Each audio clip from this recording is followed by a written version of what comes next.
I'm here at Tempest Aero at AirVenture 2023 with Alan Jesper, who is the Senior Product Line Manager of the Precision line of products at Precision Airmotive.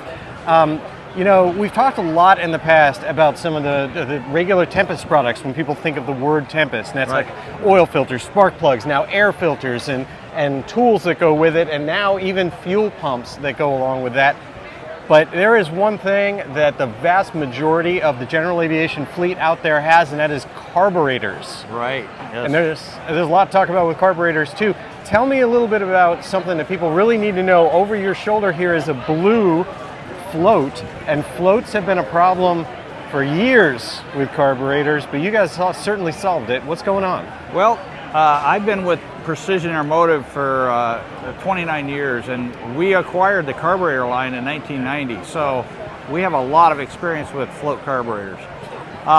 We developed a couple different floats, but the latest float is this blue epoxy float, which is by far the best float we've ever had. It's a float that cannot absorb fuel, therefore it can't sink.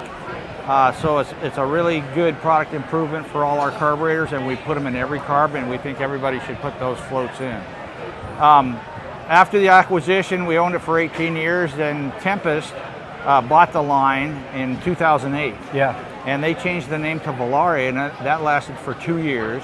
And then after 2 years, they went back to the actual Marvel-Schebler name, and today it's Marvel-Schebler aircraft carburetors. Wow. So, well, you know, as a mechanic in the field, as an A&P and IA, I can say that, you know, carburetors to a lot of folks out in the field, your local mechanic, are a little bit of kind of a black art, a little bit of like right. People really concerned.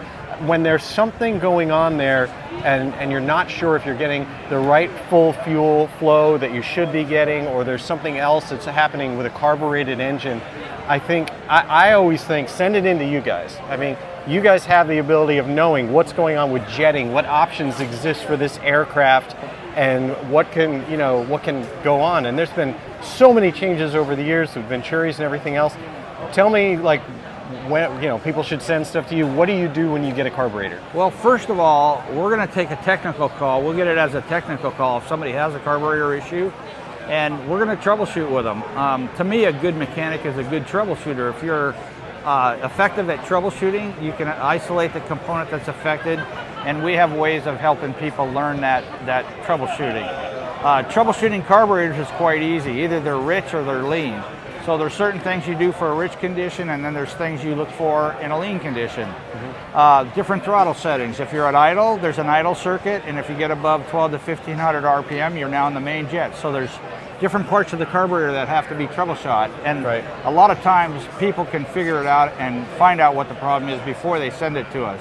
Now, in the event that they have to send it to us, we will get an RMA number to them, and they'll send it in to us, and we'll flow bench test it on an airbox flow bench, so we can more finely adjust it and finally find out what's actually wrong with the carburetor. Right. So that's one interesting point that I don't think a lot of people understand, and that is that even before you pull off the carburetor, you can actually call you guys. Yes. And then you'll walk them through the technical steps of how to figure it out, because as you mentioned, sure, it might seem simple as rich or lean, but then there's also when you quickly accelerate, right? And have an accelerator pump. Or if it's an idle circuit issue, like there's a lot of different. You're giving yourself a little credit by saying it's as simple as it is, because the reality is it's incredibly complex, and you guys do work on a complex piece of equipment, and you do a great job. You've solved a lot of problems for me. Right.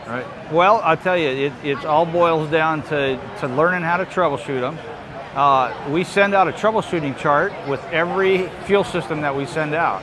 So we invite people to look at that troubleshooting chart.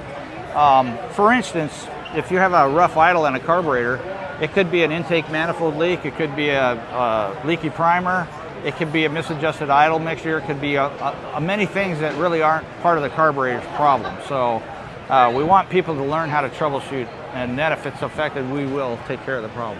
Great. Well, if you have questions about it, about your carburetor, your fuel system, any of those things, or any of the Tempest family of products, certainly give them a call, or if you're here at AirVenture 2023, come by the booth. All the experts are here to help you out.